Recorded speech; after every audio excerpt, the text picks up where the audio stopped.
Last episode में हमने देखा था कि एलेक्स अपनी फैमिली पर लगे पापी खून होने वाले धब्बे से काफी तंग आ चुका था। इसलिए वो वॉर के लिए आ जाता है, क्योंकि उसे एक पर्सन ने कहा था कि अगर वो बहुत सारे डीमंस को मार देगा तो उसके ऊपर से शायद पापी खून होने का धब्बा हट जाए। लेकिन बॉर्डर के पास पहुंचने के बाद एक जिन फैमिली का बंदा एलेक्स के इतने बड़े क्लेम को सुन के उसे ताने मारने लगता है, जिसकी वजह से एलेक्स ने उसे फाइट के लिए चैलेंज कर दिया था। अब आगे तो इस एपिसोड की शुरुआत में वो मेंबर एलेक्स से कहता है कि तुम्हारी हिम्मत कैसे हुई अपने से हायर लेवल को चैलेंज करने की। तुम में बहुत ज़्यादा कॉन्फिडेंस है जो तुम्हारी हार के बाद टूट जाएगा, जिसके बाद तुम हर चीज़ से डरोगे। तो तुम्हें क्या अपने अंतिम समय में कुछ कहना है? ये सुन के एलेक्स कहता है कि मैंने जब फॉरेन वर्ल्ड के 10 जीनियसेस को मारा था तब भी मुझे कुछ नहीं हुआ था। तो तुम तो बस जिन फैमिली के बस एक यंग मास्टर हो। चलो फाइट करते हैं।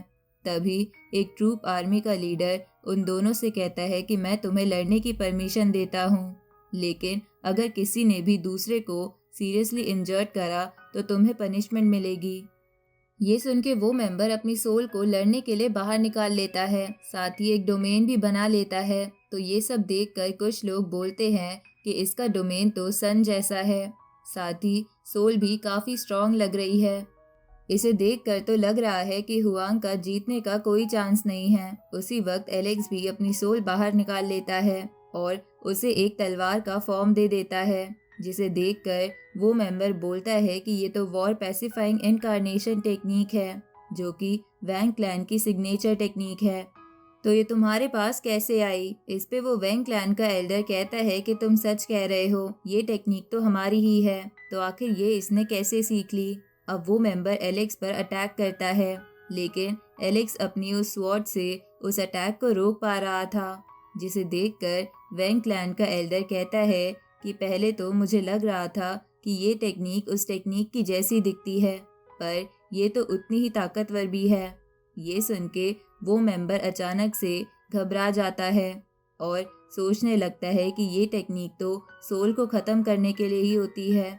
अगर ये मुझसे टकराई तो मैं काफ़ी ज़्यादा घायल हो जाऊंगा और शायद मैं मर भी जाऊं। तभी एलेक्स अपनी टेक्निक से उसके डोमेन में क्रैक बना देता है, जिसकी वजह से वो मेंबर काफ़ी ज़्यादा इंजर्ड हो गया था। ये देखकर कुछ लोग उस मेंबर को बचाने के लिए आगे जाते हैं, पर वो आर्मी का लीडर उन सबको वहीं रोक देता है ताकि मुकाबले में चीटिंग ना हो। अब एलेक्स अपनी स्वॉर्ड को वापस बुला लेता है, लेकिन वो वैंग क्लैन का एल्डर कहता है कि हुआंग की टेक्निक में कुछ इश्यूज है, वो कोई असली टेक्निक नहीं बल्कि कॉपी है। ये सुन के उस मेंबर में जोश आ जाता है और वो बोलता है कि मेरी सोल सोल नर्चरिंग ग्लास से प्योरीफाई हुई है, जिसकी वजह से अब तो ये मुझे डिफीट कर ही नहीं सकता। अब वो मेंबर फिर से अपने डोमेन को जोड़ लेता है। तभी एलेक्स उस डोमेन पर हमला करता है, लेकिन एलेक्स की तलवार टूट जाती है।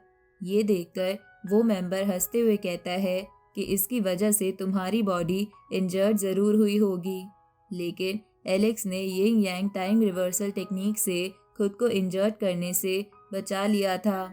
साथ ही वो एक वेल टेक्निक भी बना लेता है, जिसके अंदर उसने अपनी सोल को मर्ज कर दिया था। ये देखकर वो मेंबर कहता है कि तुम आखिरकार इंजर्ड कैसे नहीं हुए, पर तभी एलेक्स अपनी वेल से उसके डोमेन पर अटैक कर देता है, जिसकी वजह से उसका डोमेन डिस्ट्रॉय हो जाता है।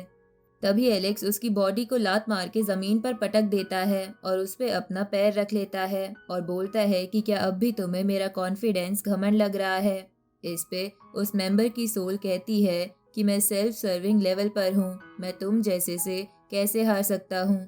ये सुन के एलेक्स उसकी बॉडी पर प्रेशर डालते हुए कहता है कि लगता है तुम्हें अपनी बॉडी से बिल्कुल भी प्यार नहीं है। ये सुन के वो मेंबर कहता है कि मैं अपनी हार मानता हूँ। तभी वो लीडर भी आकर एलेक्स को विजेता घोषित कर देता है, जिसके बाद एलेक्स उस मेंबर की बॉडी को लात मार के उसकी सोल के पास फेंक देता है और उस मेंबर का व्हीकल खुद रख लेता है। इस पे वो मेंबर कहता है कि ये मेरा है। तो एलेक्स उससे कहता है कि ये तुम्हारी जान बख्श देने का इनाम है। तभी वो लीडर सबको वॉर में चलने के लिए बोल देता है। जिसके बाद सभी लोग उसके पीछे पीछे जाने लगते हैं, जहां उस मेंबर का एक साथी उसके पास आता है और उससे कहता है कि सीनियर, मैं आपके साथ चलूंगा। इस पे वो मेंबर कहता है कि तुम प्लान के अकॉर्डिंग चलो और मेरी वजह से अपना ध्यान मत भटकाओ, क्योंकि हम छोटी सी भी गलती नहीं कर सकते। तभी वेंग फैमिली का एल्डर वहां आते हुए कहता है कि बॉर्डर पर दूसरे वर्ल्ड के ड्रैगन्स जीनियसेस को सबसे पहले मारते हैं, इसलिए हुआंग को अपने बारे में चिंता करनी चाहिए। अब वो सब टेलीपोर्टेशन एरे के पास पहुंच जाते हैं, जहां लीडर सबसे कहता है कि इसके दूसरी तरफ जाते ही हम दूसरी तरफ पहुंच जाएंगे, जहां हमें खुद की फैमिली को बचाने के लिए दुश्मनों को मारना है। साथ ही वहीं पर तुम्हारा असली टेस्ट होगा। ये सुन के सभी लोग बोलते हैं कि हम जीत कर ही वापस आएंगे। इसके बाद वो सब वहां से दूसरी तरफ निकल जाते हैं, जहां पर एक खून से भरी नदी थी, जिसे देखकर वो लीडर कहता है कि यहाँ पर पुराने समय में बहुत भयंकर फाइट हुई थी और ये उन्हीं लोगों का ब्लड है। तभी उनमें से कुछ लोगों पर एक फ्लावर अपने टेंटिकल से अटैक करता है, लेकिन वो लीडर उन्हें बचा लेता है और बोलता है कि कोई भी नेदर वर्ल्ड के इस फ्लावर को छूने की कोशिश नहीं करेगा। साथ ही तुम में से कुछ लोग आगे जाकर आगे का रास्ता चेक करो। तो कुछ लोग आगे चले जाते हैं। तभी एक पर्सन कहता है कि ये तो बस एक फ्लावर है, तो इसमें इतनी क्या बड़ी बात है। इस पे वो लीडर उस पे चिल्लाते हुए कहता है कि इस फ्लावर से कुछ ग्रेट मास्टर्स भी बच के चलते हैं, अगर तुम इसके पास गए तो तुम पक्का मरोगे। वो तो अभी ये फ्लावर पूरी तरह बड़ा नहीं हुआ है, वरना हम सब यहीं मारे जाते और यहाँ बस हमारा ब्लड रह जाता। ये सुन के एलेक्स उससे पूछता है कि ये फ्लावर सच में इतना खतरनाक है। इस पे वो लीडर कहता है कि माना जाता है कि ये फ्लावर एक ट्रू गॉड के सोल की ट्रांसफॉर्मेशन है, इसलिए बड़ा होने के बाद ये बहुत खतरनाक हो जाता है और हजारों किलोमीटर दूर तक सब कुछ खत्म कर देता है। तभी वो लीडर कुछ लोगों से कहता है कि जल्दी से ग्रेट एल्डर को इन्फॉर्म करके इमोर्टल पाथ ट्रेजर मंगा लो, ताकि हम आगे जा सके।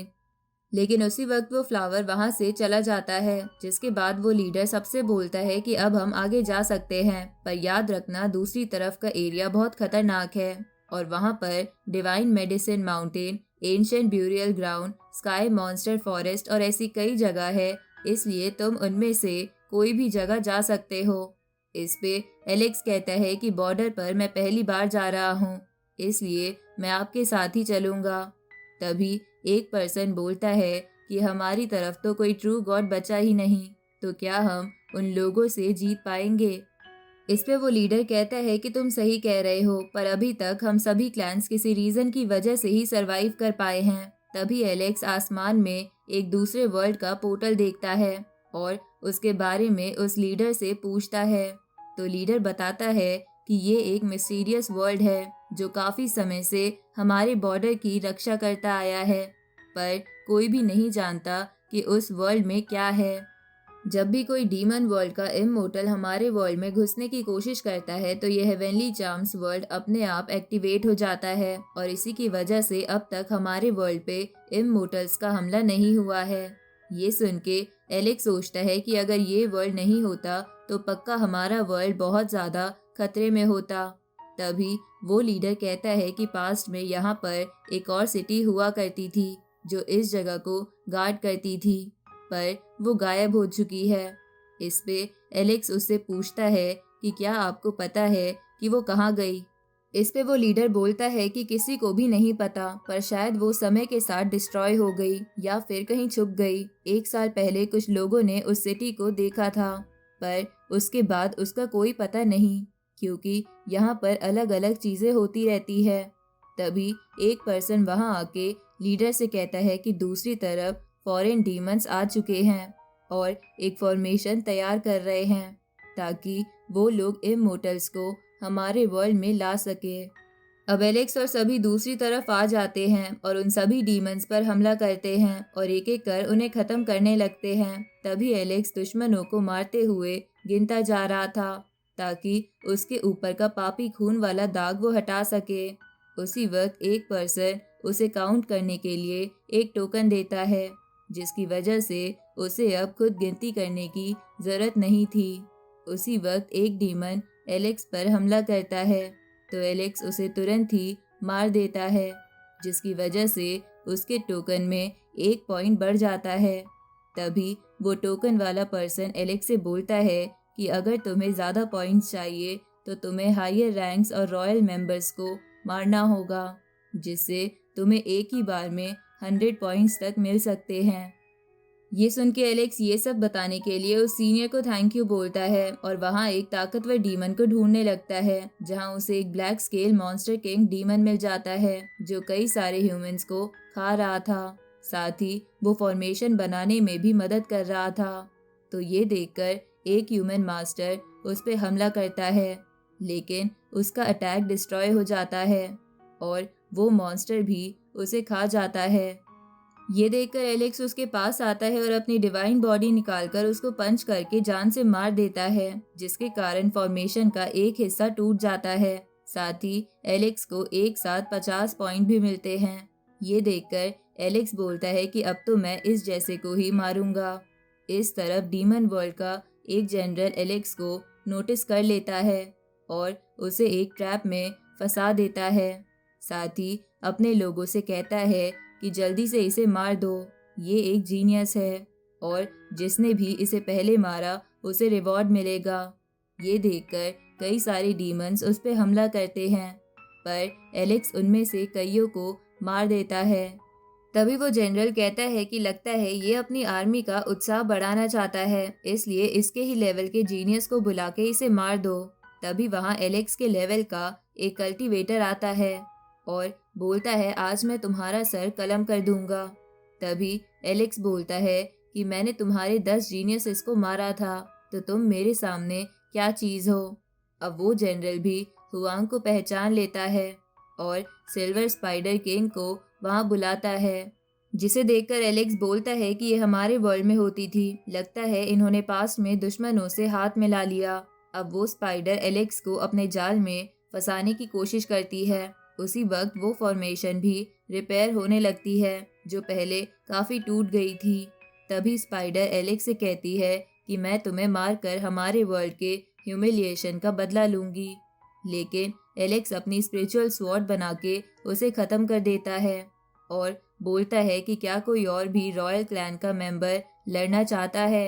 ये सुन के ह्यूमन आर्मी जोश में आ जाती है, लेकिन वो जनरल एलेक्स को मारने के लिए खुद मैदान में आ जाता है और एलेक्स पर अटैक करता है। तो ह्यूमन वर्ल्ड का एक आर्कर उसके अटैक पर काउंटर करता है। तभी एलेक्स उस फॉर्मेशन को देखकर बोलता है कि ये तो पूरी होने ही वाली है। तभी वो जनरल सबसे फॉर्मेशन पूरी करने के लिए बोलने लगता है, जिसमें वो उस नेदर फ्लावर का भी इस्तेमाल कर रहे थे, पर एलेक्स उस फ्लावर को डिस्ट्रॉय कर देता है। साथ ही वो जनरल भी काफ़ी इंजर्ड हो गया था, लेकिन वो अब भी बोलता है कि जल्दी से फॉर्मेशन ओपन करो। अब इसी के साथ ये एपिसोड यहीं ख़त्म होता है।